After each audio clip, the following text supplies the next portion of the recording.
When Scottie Scheffler walked into the restaurant, the last thing he expected was to be turned away. But before we dive in, let me know in the comments where you're watching from. It had been a long day, filled with celebrations after his latest victory, and all he wanted was a quiet dinner to unwind. The warmth of the bustling restaurant was welcoming, and the aroma of freshly prepared dishes filled the air. Scottie, still riding the high of his win, felt at ease as he approached the hostess stand. But then, the moment he locked eyes with the hostess, something felt off.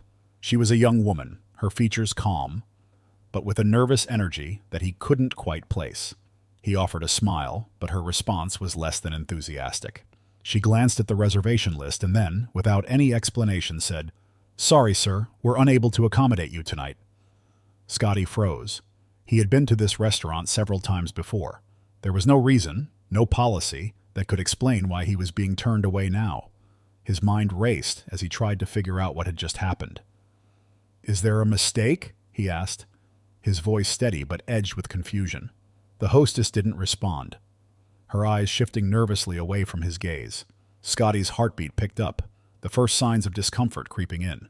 What was going on? His mind flashed back to his last visit, and he couldn't remember anything that would explain this cold reception. It was as though the hostess was avoiding eye contact, as if something deeper was at play. The manager approached, offering a strained smile. "Mr. Scheffler, I'm afraid there's been a mix-up. We've had some policy changes, and unfortunately we cannot seat you tonight." The manager's voice was polite, but lacked conviction. Scottie's confusion turned to frustration, his pulse quickening. This didn't feel like a simple mistake. Something wasn't right. As the manager led him away from the hostess stand, Scottie caught a glimpse of her face, a face he knew. Wasn't she the same woman he'd beaten in that high-stakes tournament years ago? Scottie's mind raced. Why was she working here? What was happening behind the scenes? The question burned in his mind as he turned to face the manager, ready to demand answers, but a sickening realization crept in.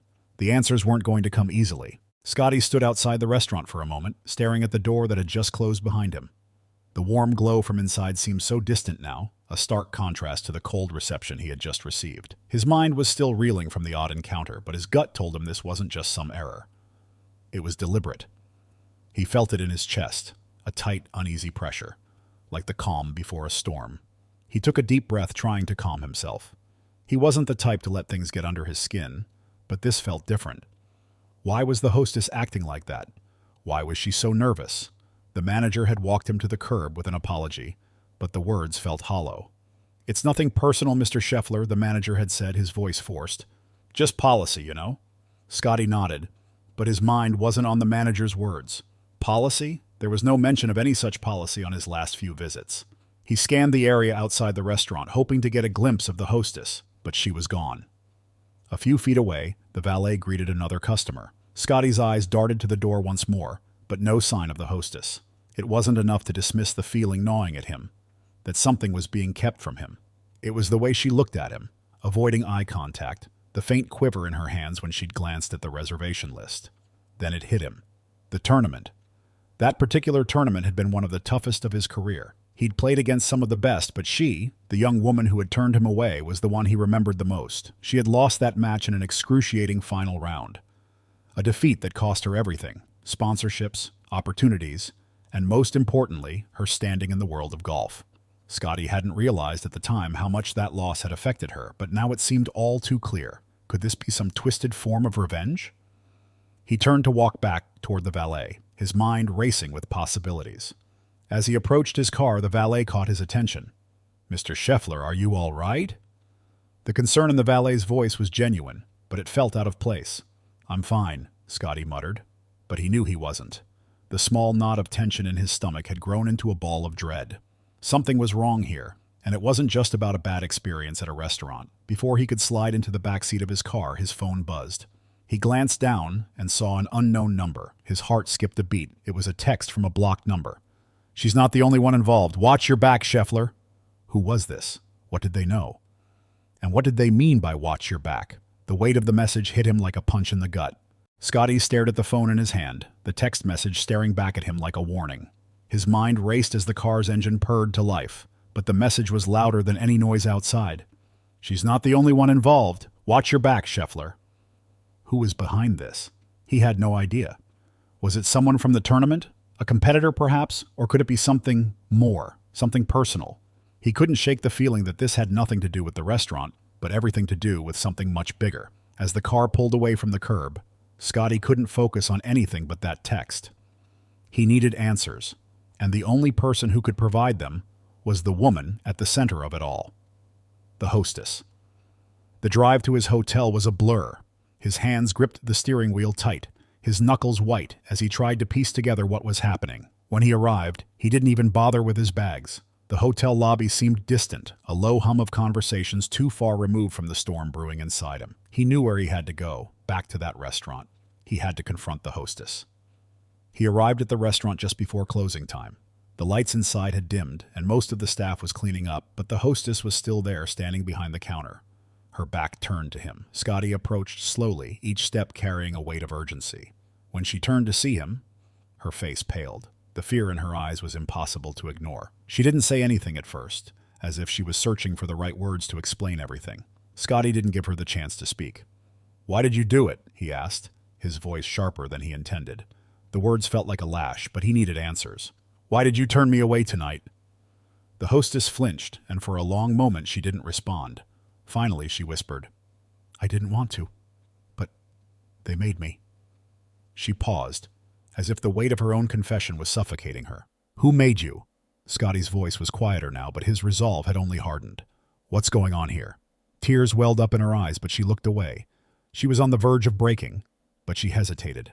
I can't. I don't have a choice. It's bigger than me. They'll hurt me if I talk." Scottie's pulse quickened. "Who are they? What are you talking about?" She shook her head. "Please, Scottie, you don't know what you're getting into."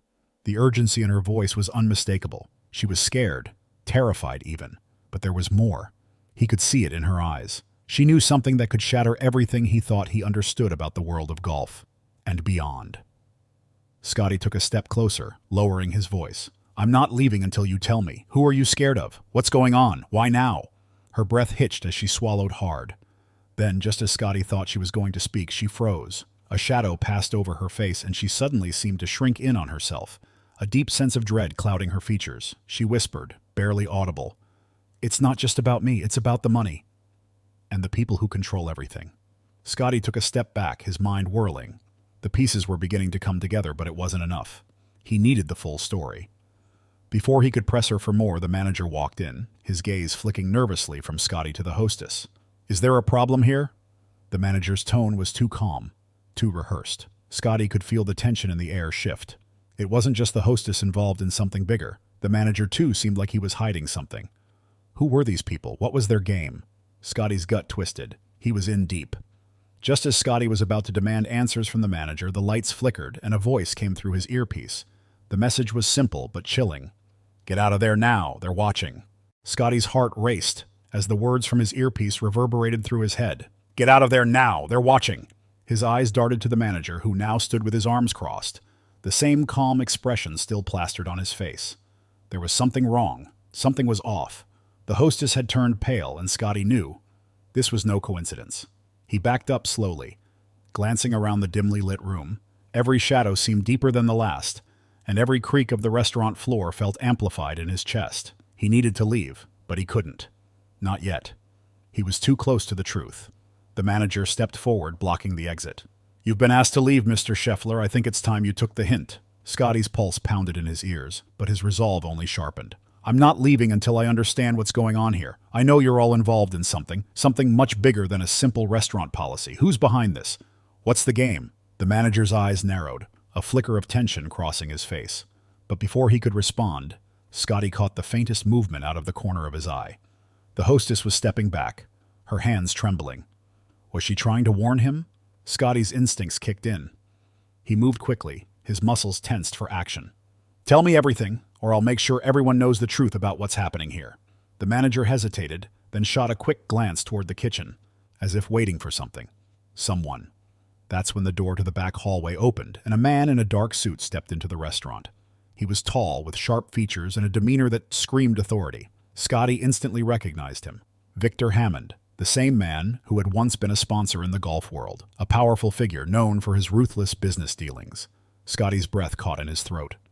Hammond's presence was enough to freeze the air around them. "Well, well." Hammond's voice was smooth, almost too smooth as he stepped toward Scottie. The famous Scottie Scheffler, poking around in places you don't belong. Scottie's gut clenched. This was the man behind it all. Why? Scottie demanded. Why is this happening?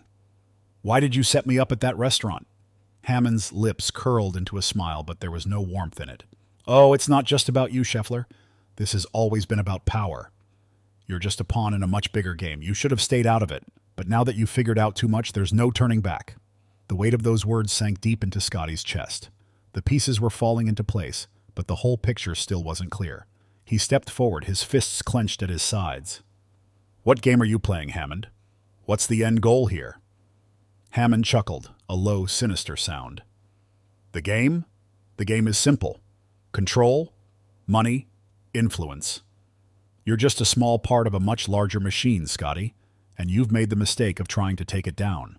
Scottie's blood boiled. This wasn't just about a personal vendetta, it was about something far bigger. Something that could destroy everything he'd worked for. The manager stepped forward, clearly uncomfortable with the direction the conversation was taking.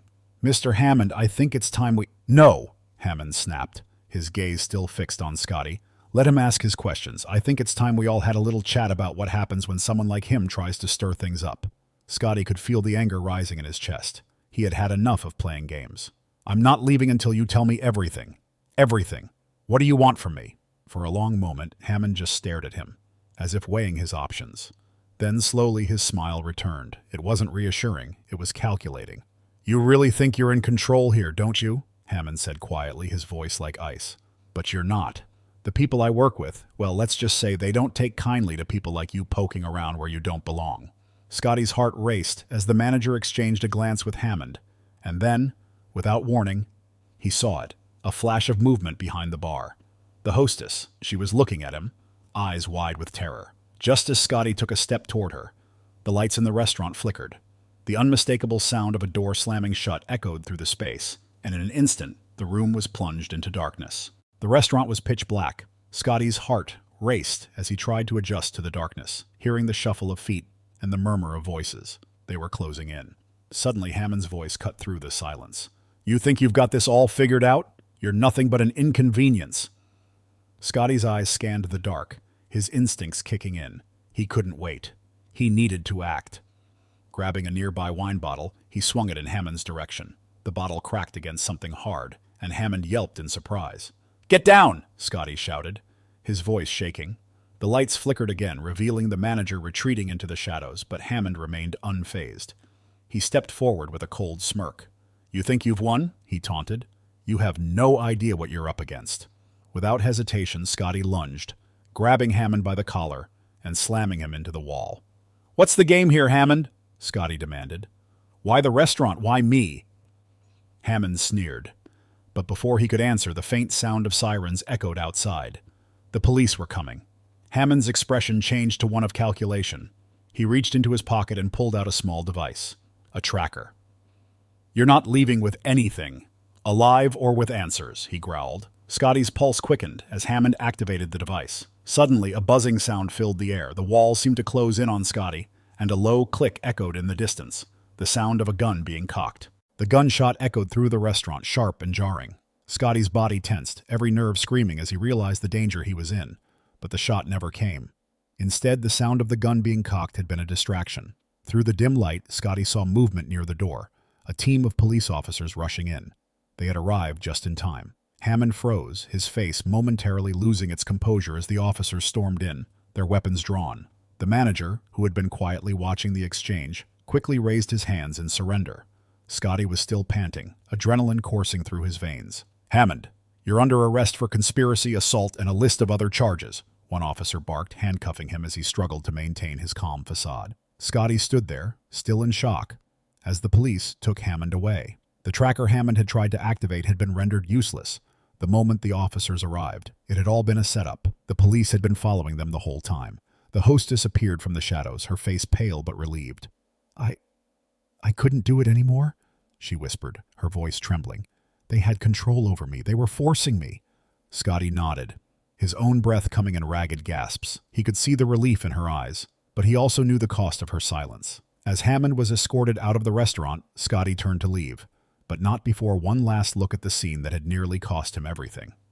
The truth was finally out, but there were still unanswered questions. The hostess placed a small envelope in Scottie's hand, her eyes filled with uncertainty. "There's more," she whispered. "You have to see this."